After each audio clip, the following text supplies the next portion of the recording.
This week on the Big Nose podcast, we are back for season 3, and we are setting the foundations nice and strong this week with a guest who has just finished her own self-build, that is Laura from Conversion to Cottage on Instagram.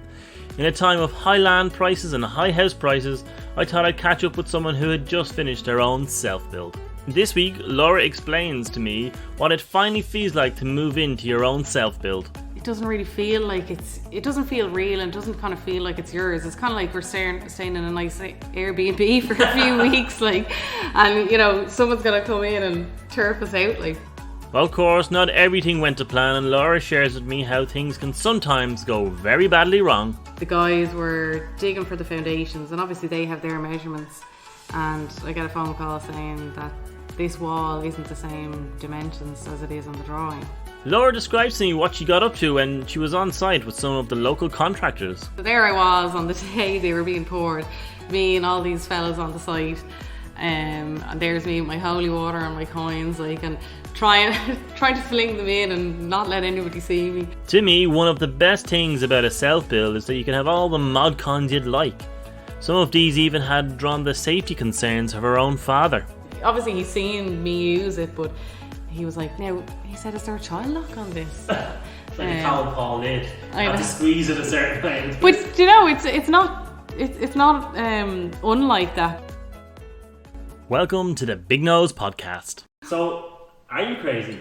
Looking back, I know it's the very start of the podcast, but looking back now, sitting here with your Tea Time Express here in front of us and our cups of tea.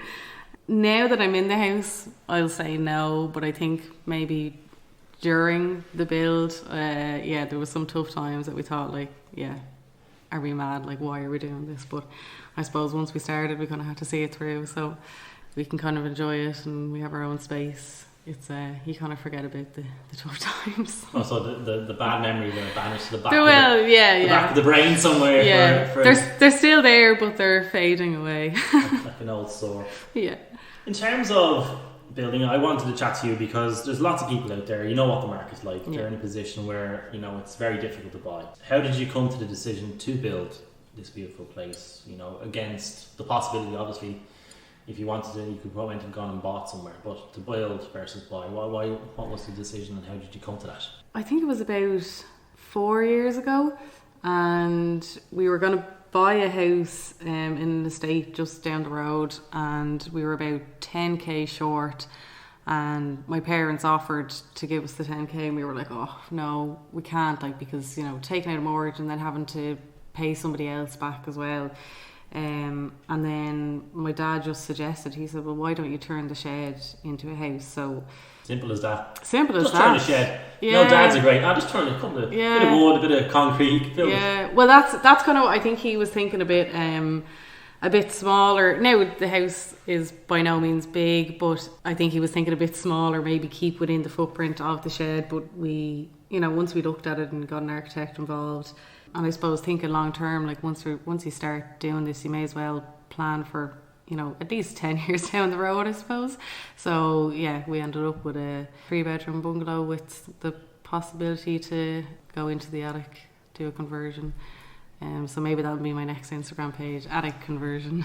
Attic conversion, making it into a dormer bungalow. Exactly. But in terms of you were fortunate enough to your parents to suggest that idea. But how long were you playing around with the idea of actually buying? Was it something that you always thought you'd do? Yeah, I think so. When myself and Shane got together first, two of us were very good at saving, putting money away every month, and I suppose that was probably the end goal, we'd buy a house, that's what everybody does. And we did rent for a while as well, actually in between starting the build process, or the planning process I should say, and then actually starting the build, because yourself, you need to get out of your parents' house at some stage. Building is something that few people think of initially when you're starting off in a couple, or you're going out and you're trying to get a few bob together. It's not always about I'm saving to build. No, I think it obviously depends on where you're from. If you're from a background where maybe your parents have land, or maybe you're in a more rural setting and that land is easy to come by. Where we are, we're kind of in the middle of a village.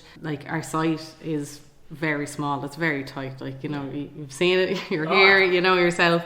That's what's kind of so special about the location that you ultimately built. You could have obviously as well gone somewhere else and built. Yeah. But you chose to use, as you said, the dad's shed. Yeah. And I suppose if you could tell people what was here before, because obviously when this podcast goes out, we'll have a few images. Okay. Nice images, but can you probably paint a picture of what was here beforehand? And So I suppose it was just a stone shed.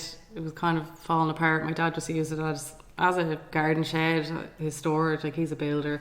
He didn't build the house, but so it's kind of falling apart. And also, we're in a special area of conservation, and my parents' house is a protected structure, which meant that because the shed was within the curtilage of their lands, it was a protected structure. So there was a lot of hoops we had to jump through. But I think, like, ultimately now, like, looking at what we have, it made it all more special. You know, we could incorporate the stone from the shed into what's now our house, like, and I think that's really special. Like, this shed is something I've always grown up with, and actually my dad grew up in this house, so before the demolition of the shed, or partial demolition of the shed, you know, he was telling me all the stories about him and his granddad, and you know, it's tangible history. Yeah, and it's, you know, it's really nice. Like, and you'll notice when you came in the front door, we have some of the stone just inside the front door, and that wasn't part of the original plan. It's something I kind of added in as we went along, because I thought we were putting so much effort into keeping this stone that, you know, we should have a bit of it inside to look at. And, you know, I think that's another kind of special feature. It's a nice touch. It greets you, even myself, when you come in, it greets you. It's bringing the outside in, but it's not just that, it's the facade of the building, it's also a part and character of the building. Exactly. So you got the location. Yeah. You know, that was, you know, sometimes the most difficult part. Yeah. But there's lots to follow. Oh God. But there's listeners out there that might be in the same boat. They might have a little plot of land. They might be fortunate enough that there's parents or there's family with a bit of land. Yeah. Once you have the location, can you explain maybe to the listeners what are the next steps in terms of what you and Shane had to go through? First of all, we had to find an architect, and as I said, we're in a special area of conservation. We're dealing with protected structures, so we chose to go with a conservation architect. Right. They're not too easy to come by either, but we found someone that we liked. So it all basically starts with him coming out, doing a site survey, telling him kind of what you want out of your build. Do you want 3-bedroom, 4-bedroom, do you want 2-story, do you want bungalow, do you want dormer bungalow? And then it's just a lot of back and forth then with plans. That's the main thing. And then once you decide on something, it's just, I make it sound really simple. It's not that simple. It was a lot of back and forth. In terms of what? Was it design? Was it it was design and consultation with the council. Like I said, because the protected structure, we had to deal with the conservation architect in the council. So she wouldn't let us have a 2-story house. Then we tried to go dormer bungalow, but she thought the pitch of the roof was still too high, so we just had to go with a bungalow. And that's why, you know, it's kind of as small as it is. It's a 3-bed bungalow, but as I said, we do have enough headspace in the attic to hopefully convert one day. But yeah, so it was a long enough process with that back and forth. Like, it would be more straightforward if you just had a greenfield site. And was it surprising in terms of what exactly you had to go through? I'm sure you've done a Google search and planning a house, and you know what hoops you would have to go through. But was it surprising the actual red tape? It was. I think this conservation architect in the council was just a bit of a stickler. I think we're just a bit unfortunate. Now, our architect did warn us that the process would take a long time, but I think it was just a little bit longer. You know, once you kind of start the process and you think, oh great, like, we're going to be able to build a house, you do get a bit impatient and you're like, I just want it built now. It's like when the cake is in the oven and you just want to have a spoon. Exactly. So yeah, it was kind of tough. I think we first engaged our architect in November 2017. Wow.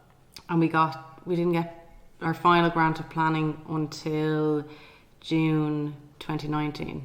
So yeah, it was just over 2.5 years. For someone who, and myself included, who wouldn't know much about all this, and obviously you've gone through it, there's a tendering process as well that you have to go through.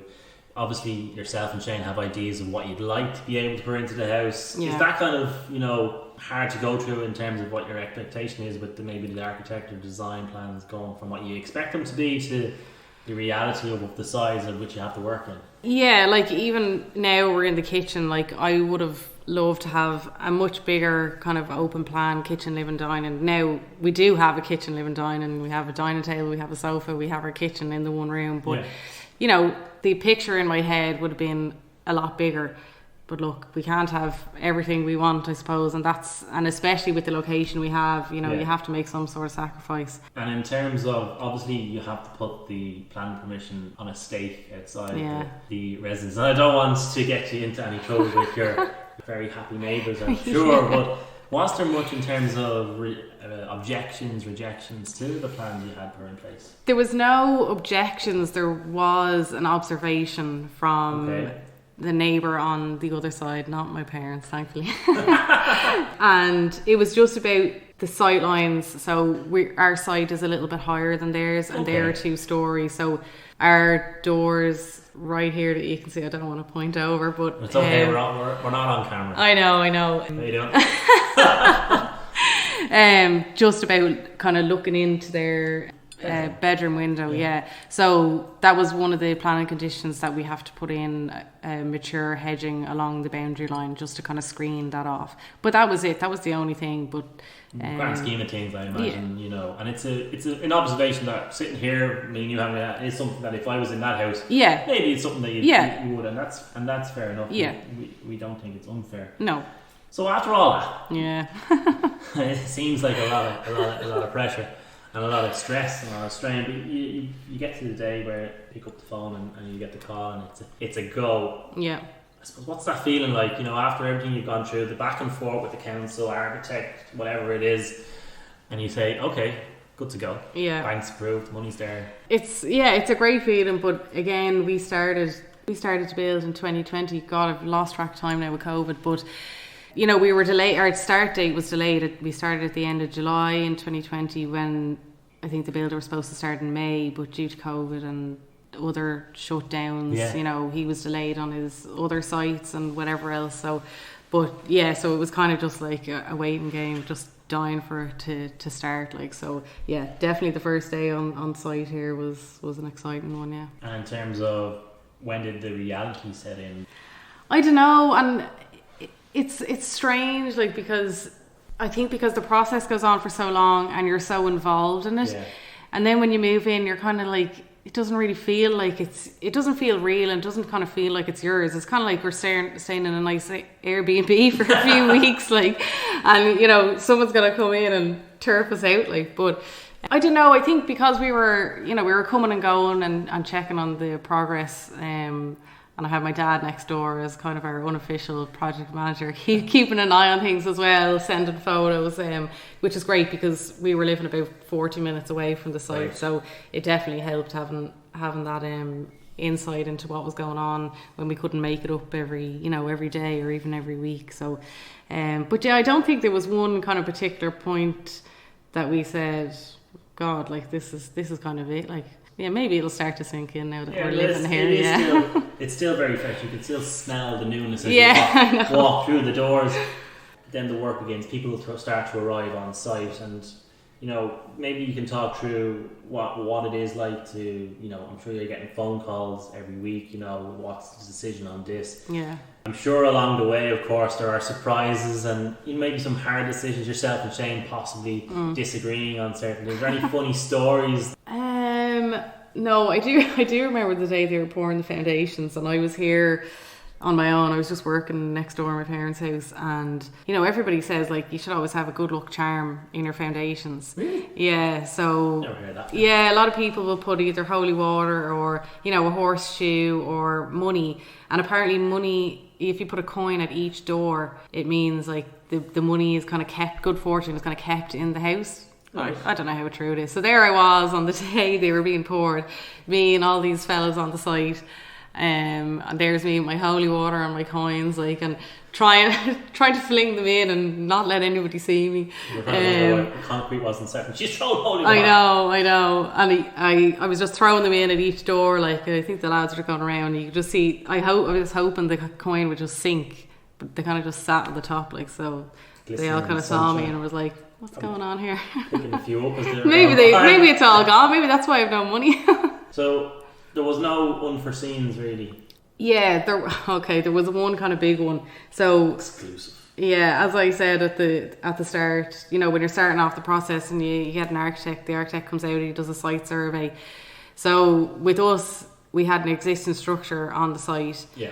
Dad's shed. So 3 walls of that came down, one stayed, the gable wall stayed, and the guys were digging for the foundations, and obviously they have their measurements, and I got a phone call saying that this wall isn't the same dimensions as it is on the drawing, like the existing wall. And I was like, well, what do you mean? Like, that's the wall is there. And he's like, I'm measuring it and it's not the same size as it says. So the architect had it down as being bigger. So there was a big kind of hullabaloo of this. Now I had to ring the architect and he had to come out and double check it. So there was a bit of a delay with that and having to amend the drawings and kind of get everything, I suppose, reorganised so that they knew exactly what they were doing. Because it would have a knock-on effect on everything, because if the wall isn't the same height, the roof isn't the same height. Yeah, exactly. Yeah. So it kind of made our rooms a little bit smaller as well, a little bit narrower than we had originally anticipated. So yeah, that was a kind of a bitter pill to swallow at that time. Like when and all this feeds into, you know, your workman as well. We were in the middle of a pandemic. Yeah. And the coping mechanisms that you probably previously could use, you weren't able to use, maybe going to the gym, going for a walk outside your 5k. On an individual level or as a couple, in terms of managing that, how did you just do that? Bottle of wine, probably. Like a lot of people did. I don't know, thinking back, and even the architect commented on it. He said, thanks for being calm about this. Yeah. And thinking back now, it was probably just shock. I probably just didn't want to think that it was actually happening, that we were having this problem. Yeah. And yeah, I probably just kind of let it go over my head, and which isn't like me because I tend to overthink everything. You do. I think and we were a bit detached. As I said, we were living about 40 minutes away from the site. So I think if we were here at that moment, maybe I would have kind of freaked out a little bit more, but yeah, we were a bit more detached, so maybe that did help in ways. One great idea that you've had about all of this was documenting it, you know. And you know, it's something that I actually didn't realise people did. It's a big thing. It's a massive community. It's huge. Which is, and you know what, from what I've seen you share on the conversion to cottage, you obviously have a community and you tap into some of the posts and you see what other people have done. Yeah. So in terms of documenting, why did you do it? I think during our planning process, you know, I was kind of online and on Pinterest and, you know, taking screenshots of even just interiors and things that I liked. And so then I was on Instagram and I must have just stumbled across a page, and then that kind of, you know, it snowballed one into the other. So I was following all these pages on my personal page. And then, you know, kind of looking at what they were posting. And some of them were just, they hadn't even started building, but they were just posting inspiration and, you know, just things they liked. So, yeah, I just started up. Like, I don't think I told anybody at the start. Yeah. I wasn't really posting much myself, but it was more so just to engage with other pages and just get inspiration and advice. And even when we started building, you know, there was just questions you can ask these people, because you do get quite friendly with them. You know, you have your little Insta friends, and there's a few pages that I'll go to for advice, and it's just kind of a really nice place to share these things. And because your friends might not necessarily be interested, you know, maybe they're at a different stage, or maybe they're sick of hearing you talk about it. Maybe that's it. You know, better go find some friends who are doing the same so we can all share. Exactly. And actually, oddly enough, a friend of mine, Lana, she built her house, it must be about 8 years ago now, and another friend, Sinead, she finished her build last year. Yeah. So it was actually quite odd, like the three of us building together. So obviously they were two people that I could get a lot of advice from as well. Yeah. And I think because they had been through it, they understood it, so they're kind of two of my biggest supporters. And does Shane get much input into the page, or does he leave you to it? Oh, he kind of leaves me to it. I think I do have both our names on the page, but I probably should just remove him at this stage. That and the deeds. Yeah. And in terms of obviously it's a great thing to do, and you obviously use it as a great outlet. Is there any ones out there, and if there was anybody listening in who might want to follow yours, is there any other pages that you think are worth having a look at if you're interested in building yourself? Oh God, you see, I think it depends also on what kind of house you're building as well. Yeah. There was one page in particular, a couple and a cottage, and they had a similar situation to ours. It was an existing cottage, and they kind of extended it, and it was similar size to ours as well, because you will get a lot of these pages, and they might have a huge site in the middle of nowhere, and they build these massive beautiful houses, and you kind of feel like you can't relate, but there's loads of them. I love Pebble Beach House. Now her house is finished and it's all interiors and it's beautiful, it's gorgeous. And some of them aren't even self-builds, they could be new builds as well. But like you're following those journeys. Jess and Carl home, and there's a wandering home. She's actually in North County Dublin as well, and they're really nice. You get loads of inspiration, and sometimes that you need, especially when you're going through your own build. Yeah, exactly. Yeah, so you see something on their page, you're like, yeah, I'm going to steal that. I'm going to buy that. Where'd you get that? I'm not going to take a photograph of it because you'll know where I got to. Exactly. Oh, you kind of just have to tell them. You're like, yeah, if you see that on my page, now I got that from you. You're a part of my new house. Exactly. In terms of the build itself, it's going from just maybe, in your case, an old shed, into foundations, external walls, existing walls, to forming rooms. Maybe you could talk through how that works. I think every stage was so different, and even somebody was here the other day, and I think, or maybe it was you, and you were here when it was just plastered, and obviously when plaster is drying out, it's just this dirty grey colour and makes everything look real dark. And we had plastered, I think, maybe in February or March, so it wasn't the nicest time of year, not that much daylight, so it's looking grim, like. So I think when we painted the place ourselves, and I think it was only when we painted it that we kind of realised, Jesus, like there's a decent bit of space in here, like. But every stage nearly makes the place look smaller, and people did say that to me, like, when you have just the walls going up, you're like, oh wow.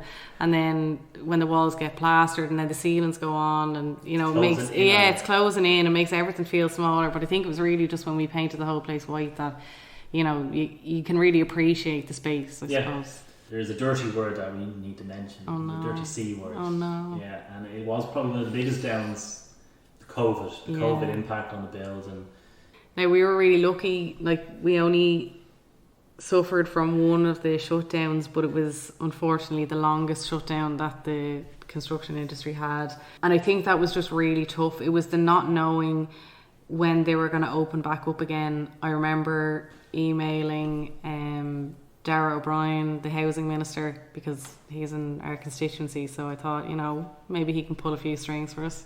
I was wrong, but he was saying, oh yeah, I'm confident that we'll reopen in March. And then obviously the announcement came in March and they never reopened, and I think it was still another, I can't remember how many weeks after that, but it just felt so long. And when you're that close to the end, I think it was nearly our May, wasn't it? Yeah, you just want to be finished. Yeah, I think that was probably the toughest part, was just that waiting. If you knew, like if you thought like, right, okay, the 1st of May we're going to be reopened, that's grand, you can plan for it. But yeah, I think just not knowing, and it was really tough, yeah. And after that, obviously, the industry opened up again. The end was finally in sight. COVID was kind of, waning away, and building began to restart. Maybe you want to talk through what it was like to decorate the place. There was a lot of painting hours, I presume, had to go into it, and painting white, I can't imagine it's the nicest colour to be painting with, maybe. So did you enjoy that part of it?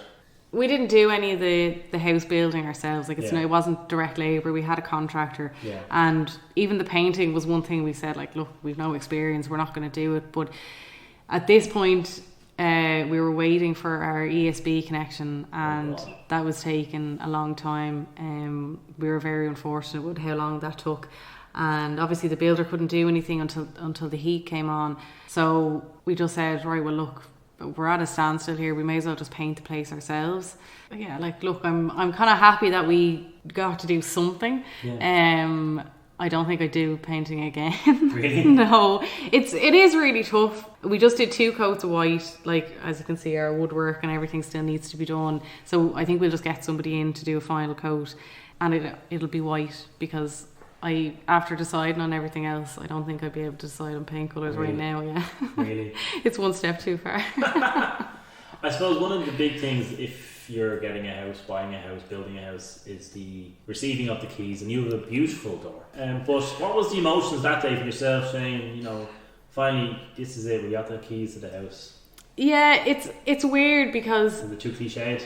you see, I think if you're just buying a house, and the day you get the keys when you just buy a house is the day you can essentially move in. Yeah. But the day you're on a self-build, when the doors and the windows go in, it's not the day you can move in. So it's kind of a bit of an anticlimax. Really? Now, you're like, we took the day off. We were really excited to see the windows and doors. Popped a few bubbles, I'd say, that night, yeah. And even got the builder to take a few boomerangs of us at the front door. I don't think he knew what was going on. I know, yeah. Give that back to me. But you know, they kind of hand you the keys, and then you kind of have to hand the builder back a set of keys, because he's going to be the one here more than you. Yeah. So it's not really the same, you know, as if you're going through the process buying the house, and then the day you get the keys is the day it's yours, and you can do whatever you want with it. But yeah, no, it wasn't that case for us. Like, so yeah, it's definitely not one of the biggest days. I think the biggest day in terms of like milestones is probably getting the electricity. I think that was massive. Really? Yeah.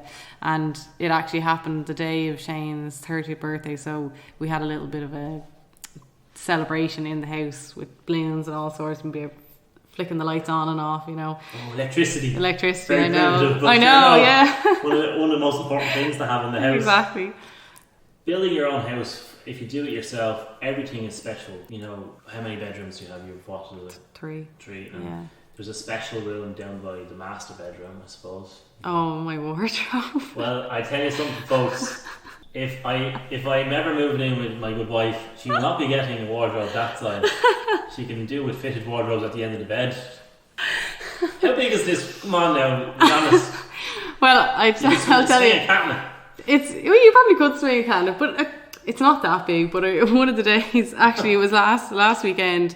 My auntie was over, and she hadn't seen the house finished, so I was giving her a bit of a walk through, and she went into the wardrobe, and she was like, geez, she said, my box room is smaller than this. And it is. No, it's not. Absolutely. It's not that big. I've seen bigger wardrobes in people's houses. And look, I have to share a wardrobe with Shane. Like, think about how tough that is. Some people have separate wardrobes. Now, that's the dream. In terms of the design, is there any special features that you went through? Is there underfloor heating, or is there, you know? Yeah, we've underfloor heating. We've What's that like? Yeah, from a guy who grew up in Coolock with a coal fire in the front room. Oh yeah, Underfloor sure. heating must be. I know, sure. My parents are the same. It's actually, do you know, the nicest part is actually not having radiators, because they're just a bit of an eyesore. You just tend to cover them or hang your towel on them, and we have towel rads in the bathrooms, and you know, that's a godsend for you know, drying the old towel. But yeah, it's nice. I still wouldn't walk around barefoot now, because the tiles are a bit cold, but really? The laminate, it's not too bad on the laminate. But then again, like, since we've moved in, like, we moved in on the 1st of August, so we haven't exactly had cold weather, so I don't think the heating has actually been on too much, but hopefully it'll be nice and cozy in the winter. But well, when I ride, one of the main things I love about the house, outside of the beautiful door, which I keep ranting and raving about, I was blown away by your gold tap. Oh yeah. What type of tap is that? It's a Quooker tap, I think that's how you pronounce it. So it's a boiling water tap. Oh, yes. So it's like a 3-in-1, like boiling water, filtered water, and then just your normal and I presume hot and cold. It's not easy to make that mistake. You know, you don't want to be coming in the middle of the night. No. Because my dad came over yesterday, and like, obviously he's seen me use it, but he was like, now, he said, is there a child lock on this? It's like a Colin Paul lid. You have to squeeze it a certain way. But you know, it's not unlike that, because you kind of have to push the button down twice, and then turn it for the boiling water to come out. So, you know, but in fairness, not unlike the Cal Paul lid. Absolutely, but in fairness, the island itself and the kitchen itself, it is a fabulous focal point. You know, yeah, and you know, the tap looks really well, and obviously finishes on the presses kind of meet in with the design, and it's really well thought out. Yeah. Looking out this beautiful view, Okay. there is an unfinished thing we need to talk about. Yeah. So how green fingered are you? Not very at all. So what's the plan? You gonna get Shane out there, or is there a plan? No, he's probably worse than me. Oh no. Good countryman like himself. I know, you wouldn't think it. Yeah, no, I think that's going to be next year's project, and Really? we'll have to just... And do you have any ideas? No, I think we'll get a garden design, but like, you know, you can see the garden isn't too big, so we might just plan for a shed down the back, have a little bit of grass. We already have our patio, and then we're away. Barbecue weather. Barbecue, yeah, exactly, yeah. Looking back over your journey, you know, and this podcast will be very informative, and it's really shaped and told the story of yourself and Shane's journey. And would you have any advice to anybody who's listening in, who's sitting there and they're looking at the prices of houses going up, and obviously the land goes up relative to it, but they might be in a lucky position, fortunate position to be, you know, have a bit of land, either family. Any advice that you'd give people after your own learnings from what you and Shane have gone through? Maybe build a little bit further away from your parents. No, but no, seriously, like though, if you do have the land and you know you have the means to build, I would definitely recommend it. Like I said, we were a bit restricted in what we could do with our house, but if you have a greenfield site, and you know you have the freedom to do what you want, like there's Did you learn anything about yourself as a person? Because they say one of the biggest things you can do is move house. No one, but maybe you'll want to share with us something. No, I don't think so. I think I already knew this, but I'm very impatient, and the build probably didn't help that. Really? Yeah. But you know, like I said, with our planning process and everything being so long, and then you know we got our final planning grant in, I think it was June 2019, and we didn't start building until a year later. Wow. You know, that required a lot of patience. A lot of patience. Yeah, which I didn't really have, but like it's, you know, that's just, now we could have gone to tender quicker, but like I changed job, and you know I had to do 6-month probation and things like that, so it was just kind of all life, unforeseen stuff. Yeah. So yeah, there's not really much we could have done about it. And look, we finished at the right time, because as you mentioned earlier, because of prices, COVID and Brexit, everything, like we weren't hit by any of that, thankfully, because obviously our tender price was fixed from the start, so we're very lucky. And looking back over the long process, you said you started going for architect 2017. Yeah. What's the biggest memory, or the memory that stays with you most over the last 4 years now? I think like the biggest thing is probably just moving into the house, like, and having our own space again. As I said, we did rent for 2 years, you know, in between all of this. Yeah. Obviously, you know yourself, once you're out, you don't want to go back. No, you don't. And you know what? Luckily enough, you are here now. Yeah. Finished, or more or less finished, a bit of bits and pieces to do, a little bit of projects to do, but you're in.